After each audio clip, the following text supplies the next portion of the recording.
ನಾಳೆ ಆಷಾಢ ಮಾಸದ ಅಮಾವಾಸ್ಯೆ.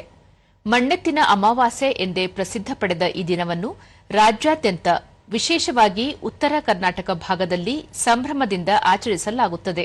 ಈ ಕುರಿತು ಒಂದು ವರದಿ.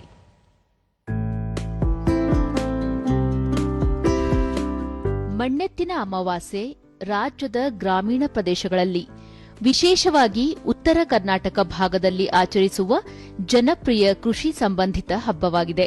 ಮಣ್ಣಿನಿಂದ ಜೋಡಿ ಎತ್ತುಗಳನ್ನು ತಯಾರಿಸಿ ಅವುಗಳಿಗೆ ಬಣ್ಣ ಬಳಿದು ಶೃಂಗರಿಸಿ ಪೂಜೆ ಸಲ್ಲಿಸುವುದು ಈ ಹಬ್ಬದ ವಿಶೇಷವಾಗಿದೆ. ರೈತನ ಬದುಕಿನ ಅವಿಭಾಜ್ಯ ಅಂಗವಾಗಿರುವ ಎತ್ತುಗಳ ಶ್ರಮಕ್ಕೆ ಗೌರವ ಸಲ್ಲಿಸುವುದೇ ಈ ಹಬ್ಬದ ಮೂಲ ಉದ್ದೇಶವಾಗಿದೆ. ಮಳೆಗಾಲದ ಆರಂಭ ಹಾಗೂ ಬಿತ್ತನೆ ಕಾರ್ಯದ ಸಂದರ್ಭದಲ್ಲಿ ಬರುವ ಈ ಹಬ್ಬ ಉತ್ತಮ ಬೆಳೆಗಾಗಿ ಪ್ರಾರ್ಥಿಸುವ ಸಂಕೇತವಾಗಿದ್ದು, ಚಿಕ್ಕ ವಯಸ್ಸಿನಿಂದಲೇ ಮಕ್ಕಳಿಗೆ ಕೃಷಿ, ಸಂಸ್ಕೃತಿ ಹಾಗೂ ಪ್ರಾಣಿಗಳ ಬಗೆಗಿನ ಗೌರವವನ್ನು ಪರಿಚಯಿಸುವ ಸಾಂಸ್ಕೃತಿಕ ಆಚರಣೆಯಾಗಿದೆ. ಮಣ್ಣೆತ್ತಿನ ಅಮಾವಾಸ್ಯೆ ಹಿನ್ನೆಲೆಯಲ್ಲಿ ಬಳ್ಳಾರಿ ತಾಲೂಕಿನ ಕುಡಿತಿನಿ ಗ್ರಾಮದ ಕುಟುಂಬವೊಂದು ಪಾರಂಪರಿಕವಾಗಿ ಮಣ್ಣಿನ ಎತ್ತುಗಳ ಮೂರ್ತಿಗಳ ತಯಾರಿಕೆಯಲ್ಲಿ ತೊಡಗಿದೆ.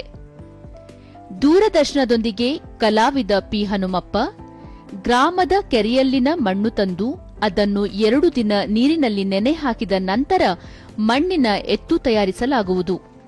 ಈ ಬಾರಿ ಒಂದು ಜೊತೆ ಮಣ್ಣೆತ್ತಿಗೆ 50 ರೂಪಾಯಿಯಂತೆ ಮಾರಾಟ ಮಾಡಲಾಗುತ್ತಿದೆ ಎಂದು ತಿಳಿಸಿದರು. ಈ ಮಣ್ಣು ಒಂದು ನಮ್ಮೂರು ಕೆರೆಯಲ್ಲಿದ್ದೇ ತರ್ತೀವಿ. ಮಣ್ಣು ಒಳಗಡೆ ಕೆರೆ ಹೊಂಡು ಇರ್ತದೆ. ಅದು ಆ ಮಣ್ಣು ತಂದು ನೆನೆ ಹಾಕಿ 1-2 ದಿನ ಬೇಸಾದ ಮಾಡಿ ಮಾಡ್ತು. ಇದು ಮಣ್ಣು ಬಂದು ಮಣ್ಣಿನ ಎತ್ತುಗಳು ಬಂದು ಇವಾಗ ಈ ವರ್ಷ ಮಾತ್ರ 50 ರೂಪಾಯಿ ಜೊತೆ ಕೊಡ್ತಾ ಇದ್ವಿ. ಬಣ್ಣ ಹಚ್ಚಿದ್ದು 100 ರೂಪಾಯಿ 150 ರೂಪಾಯಿ ಕೊಡ್ತೀವಿ. ಆ ಮಣ್ಣು ಪೂಜೆ ಮಾಡೋ ಬದಲು ಅದಕ್ಕೊಂದು ರೂಪ ಕೊಟ್ಟು ಎತ್ತು ಮಾಡಿ ಅದು ಪೂಜೆ ಮಾಡ್ತಾರೆ. ಸ್ಥಳೀಯರಾದ ಮಹಾಂತಮ್ಮ, ಹನುಮಪ್ಪ ಮಣ್ಣಿನಿಂದ ತಯಾರಿಸಿರುವ ಎತ್ತುಗಳು ಮಾಲಿನ್ಯರಹಿತವಾಗಿವೆ. ಇವುಗಳಿಗೆ ನೈವೇದ್ಯ ಸಮರ್ಪಿಸಿ ಸಿಹಿ ತಿಂಡಿಯೊಂದಿಗೆ ಹಬ್ಬ ಆಚರಿಸುತ್ತೇವೆ ಎಂದರು. ಎತ್ತುಗಳಾಯ್ತು, ಒಂದು ಡ್ರಾಯಿಂಗ್ ಆಯ್ತು, ಒಂದು ಚಿತ್ರ ಆಯ್ತು. ಅವರು ಮೊದಲಿಂದ ಚಿಕ್ಕ ವಯಸ್ಸಿನಿಂದ ಅವರು ಈ ಇದನ್ನ ಮಾಡ್ತಾ ಇದ್ದಾರೆ ಸರ್. ಮಣ್ಣೆತ್ತಿನ ಹಿನ್ನೆಲೆಯಿಂದ ಪೂರ್ವಕಾಲಿಕ ಯಜಮಾನರೆಲ್ಲ ಅವರು ಪೂಜೆ ಮಾಡ್ಕೊಂತ ಬರ್ತಾ ಇದಾರಲ್ಲ ಸರ್. ಹಾಗಾಗಿ ನಾವು ಅದು ಮಾಡಿದ್ರೆ ಒಳ್ಳೇದಂತೇಳಿ ನಾವು ಮಾಡ್ತಾ ಇದೀವಿ ಸರ್. ಬಹಳ ಚೆನ್ನಾಗಿ ಇವರು ಕಲೆ ಇದೆ ಅಂತ ಹೇಳ್ಬೋದು ಸರ್. ಮಾರಾಟಗಾರ ಶಂಭು ಪ್ರಸಾದ್, ಕಳೆದ ಬಾರಿಗೆ ಹೋಲಿಸಿದರೆ ಈ ಬಾರಿ ಸ್ವಲ್ಪ ಬೆಲೆಯಲ್ಲಿ ಹೆಚ್ಚಳವಾಗಿದೆ. ಆದಾಗ್ಯೂ ಉತ್ತಮ ಬೇಡಿಕೆ ಬರುತ್ತಿದೆ ಎಂದು ತಿಳಿಸಿದರು. ಈ ವರ್ಷ ಪ್ರತಿ ವರ್ಷದಂತೆ ಈ ವರ್ಷ ಕೂಡ ಬಸವಣ್ಣ ಇದನ್ನ ಮಾಡ್ತಾ ಇದೀವಿ. ಈ ವರ್ಷ ಒಂದು ಜೊತೆಗೆ ನಾನು ಇತ್ತಿನ ಮಟ್ಟಿಗೆ ಒಂದು 10ರಿಂದ 15 ರೂಪಾಯಿ ಜಾಸ್ತಿ ಆಗಿದೆ. ಕಳೆದ ಸಾಲಿನಲ್ಲಿ ಬಸವಣ್ಣಗಳನ್ನ ನಾನು ಒಂದು 300 ಜೊತೆ ತಂದಿದ್ದೆ. ಈ ಸರಿ ಹೋದ್ ಸರಿ ಸ್ವಲ್ಪ ವ್ಯಾಪಾರದ ಹೆಚ್ಚು ಕಡಿಮೆ ಆಗಿರೋದ್ರಿಂದ ಈ ಸರಿ ಒಂದು 400 ಜೊತೆ ಬಸವಣ್ಣಗಳನ್ನು ತಂದಿದ್ದೀನಿ ಮಾರ್ಲಿಕ್ಕೆ. ಮಣ್ಣಿನೆತ್ತಿನ ಬಸವಣ್ಣಗಳನ್ನ ತಂದಿದ್ದೀನಿ.